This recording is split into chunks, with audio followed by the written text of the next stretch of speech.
कर्नाटक के तुष्टीकरण के कांग्रेसी मॉडल की अपार सफलता से अति प्रभावित होकर ममता बेनजीर बानो ने भी सैम टू सैम थियरी को पश्चिम बंगाल में लागू करने की मंशा रखते हुए मंच से कुछ ऐसा कहा कि मतलब उनका जो है ना, हम पे ये किसने हरा रंग डाला, ये वाला चरित्र जो है वो एकदम से उभर के सामने आ गया।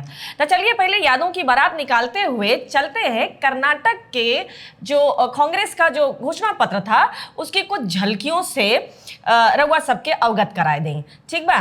तो आप देखिएगा, हम पॉइंट दर पॉइंट बताते जाएंगे और आप उसमें अपीजमेंट खोजते जाइएगा, ठीक है ना। तो इनका जो घोषणा पत्र है उसमें जो पहला था, उन्होंने कहा था, जो वहाँ कर्नाटक में इन्होंने दिया था, उन्होंने बोला कांग्रेस ने कि बजरंग दल जो है उसकी तुलना उन्होंने पीएफआई से की थी, ठीक है। और इहो कहले रहना कि जैसे हमार सरकार आई वैसे ही हम बजरंग दल के बैन कर देव।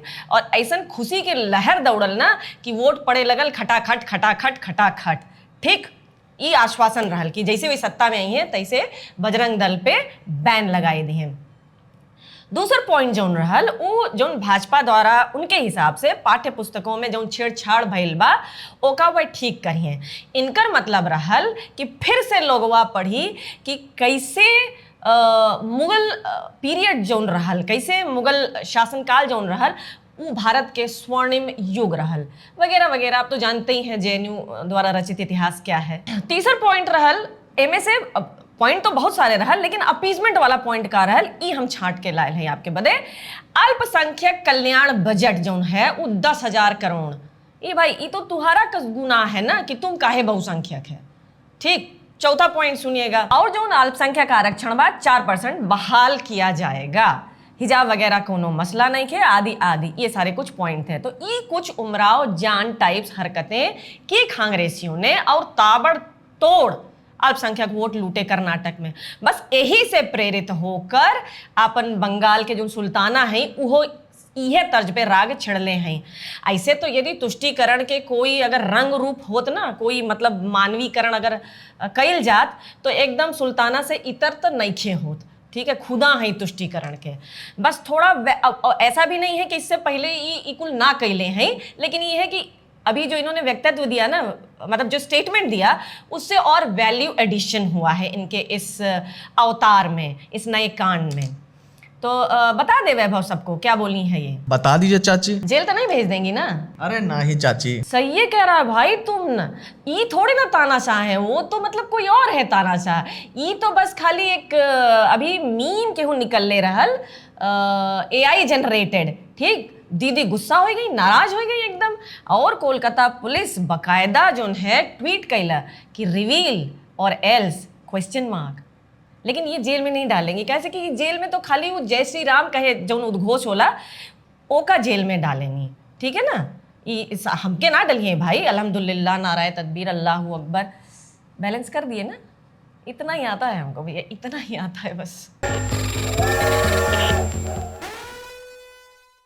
नमस्कार, सत श्री अकाल, सलाम हमरे भारत के सभी छोट बड़ भैया बहनी बच्चा बुतरो दोस्त महिन सबका खूब खूब स्वागत, वंदन, अभिनंदन। जे जागरूक रहे के हो तो जुड़ल रहे। चांद का तारों का सबका कहना है, लाख करोड़ों में ममता बहना है, सारी उम्र इन्हें संग रहना है, ला ला ला। जी होता क्या है रुआ सबके हम बताई दे कि बंगाल के जो सुल्ताना ममता बानो बेगम है ना, खुले मंच से रामकृष्ण मिशन, 3 संस्था के नाम ले रहनी, रामकृष्ण मिशन, भारत सेवाश्रम और इस्कॉन जैसे बड़े हिंदू संगठनों को खुले मंच से धमकौले रहनी कि अच्छा वो धमकाए भी क्यों, बाकी लोग तो भाई लोग एकदम खुशी से लहालोट हो गए होंगे, यही वो चाहती थी। और धमकाने का उनका रीज़न क्या था वो तो हम आगे आपको बताएंगे जब उनकी छिलाई रिलाई होगी। लेकिन बहुत खतरनाक संकेत है कि उठ के बहुसंख्यक वर्ग को गाली दे देना फैशन बन गया है। तो खबर ये बा कि स्वामी विवेकानंद और उनसे जुड़ल रामकृष्ण मिशन पर भी बंगाल की सुल्ताना ने श्रद्धा भाव की बजाय चुनाव का रंग चढ़ाई। वो संस्थाएं हैं जो शिक्षा के क्षेत्र में, स्वास्थ्य के क्षेत्र में और राष्ट्र प्रेम के क्षेत्र में, हिंदू धर्म से जुड़े कर्तव्यों के क्षेत्र में बहुत सारे काम करते हैं और हमेशा इन्होंने किया है। देश के नहीं विश्व के सभी भागों में ये संस्थाएं मौजूद हैं। उहो दीदी के लिए चुनावी मुद्दा बा। दीदी चिंता जो है अपन दीदी वो आरोप लगौले हैं कि ये लोग बीजेपी को वोट करने की अपील करते हैं, इसलिए वो ऐसे लोगों को संत नहीं मानती हैं। गजब है, माने गजब दोगलापन है भाई इनका जो रुम्बा रुम्बा हुम्बा हुम्बा डुम्बा। एक बात बताइए, आपका मौलाना सब जो है वो हर शुक्रवार ये अपील या मजलिस नहीं लगाता है कि उनको उस वर्ग को किसको वोट करना है। तो अगर संत समाज ने भी अगर ये अपील कर दी कि बीजेपी को वोट करें, तो उसमें तुम सर्टिफिकेट देगी भाई, तुम सर्टिफिकेट देगी कि वो संत है कि नहीं है। ये ना चोल बे। अब देखिए ना दीदी, आपका जो बयान जिसमें आपने ये जिक्र किया, उसके मंच से बयान आते ही आसनसोल के जो रामकृष्ण मिशन का जहां का आपने जिक्र किया था कि यहाँ के जो संत हैं वो व्हाट्सएप ग्रुप चला के और लोगों को बताते हैं कि उन्हें बीजेपी को वोट करना चाहिए, तेरा चंगू मंगू सब एकदम हरकत में आ गया और अपने चरित्र के हिसाब से हेलमेट वगैरह पहन के लठ लुठ लेकर और जमकर पिटाई कर डाली, मारपीट की। तुमसे ये तो नहीं हुआ ना कि आज तक भी कि तुम संदेश खली पर महिलाओं के असम्मान पर अपने दत्तक पुत्र शाहजहां शेख के नाम आने पर सार्वजनिक माफी ही मांग लेती। मुमताज बेगम, उल्टा तुमने उसको बचाने में पूरा तू तंत्र लगा दे लू, सरकारी तंत्र पूरा लगा दे लू। कैसे कोई भूल पाएगा ममता सुल्ताना के अथक प्रयास, आयरन लेडी के अनवरत प्रयास, जेकरे कारण एक दिन बांग्लादेश भारत में मिल जाए, एक हो जाए। ऐसी महान शासिका के बारे में कोई कुछ भी ना बोले, हमको बहुत बुरा लग जाता है भाई, सच बता रहे हैं हम। अरे प्रेम ना करती हैं दीदी अपने वोट बैंक से, और क्या समझे थे भाई। इनका बांग्लादेशी और रोहिंग्या प्रेम जो है वो हमके लगा था पश्चिम बंगाल के कुकुर बिलार से भी ना छिपल हुई। ना याद है आपको कैसे इनके दिल छटपटात रहल, कैसे जान पटकत रहली आपन जब CAA लागू करे प्रस्ताव आयल। इतना प्रेम कि मतलब जिन घुसपैठियों को पाला पोसा बड़ा किया, घर दिया, पैसा दिया, देश की डेमोग्राफी और सुरक्षा के कोई चिंता नहीं, संसाधनों के मतलब अतिरेक दोहन की कोई चिंता नहीं, और जो भंडारा चलाई आप, इसके बदले में कोई उम्मीद नहीं करती सिवाय इसके कि वो एक अदद वोट देंगे आपको। बस खाली वोट ही तो चाहती हैं आप। हे भाई बतावा, होई के हो इतना विशाल हृदय वाला है कौन होगा रे भाई, इतना ममतामयी, एकदम हृदय की गहराई से किया जाने वाला प्रेम है।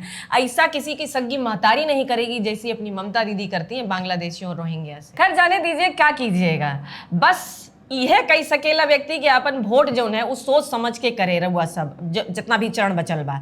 और हाँ, एगो राज के बात बताइला, केहू ना बताई, हम बताई थे, यदि इंडी दल के सरकार बनी, मान लीजिए ये एक हाइपोथेटिकली सवाल है, पूछा गया कि ऐसा हो जाला अगर, तो का होई, हम बताई का होई। हर साल नया प्रधानमंत्री बनी, जैसे अरे झूठ नहीं बोल रहे हैं आपसे, एकदम सही बात बता रहे हैं। देखिए मान लीजिए यदि पहला साल राहुल लल्ला बनी है, तो दूसरा में कजरुद्दीन बिन तुगलक बनी है, फिर तीसरा में सुल्ताना ममता बनी है, फिर चौथा में तेजस्वी बिन लादेन बनी है, एंड सो ऑन। सोचिए ना क्या ही अद्भुत दृश्य होगा। मतलब एक जो है वो खटाखट पैसा बरसाएगा, दूसरा दारू बरसाएगा, तीसरी डंडा बरसाएगी, मतलब एडवेंचर लेवल पार होगा। और बेचारी जनता हर साल यह पूछत रही, वाह गुप्ता जी, नया घर, नई गाड़ी, नई मिसेज, मतलब अलौकिक एडवेंचर होगा। इससे बुरा का ही हो सकता है भाई, इससे बुरा का ही हो सकता है। बाकी जय राम जी की, जय हिंद की, जय अखंड भारत की। अखंड भारत भूलेंगे नहीं।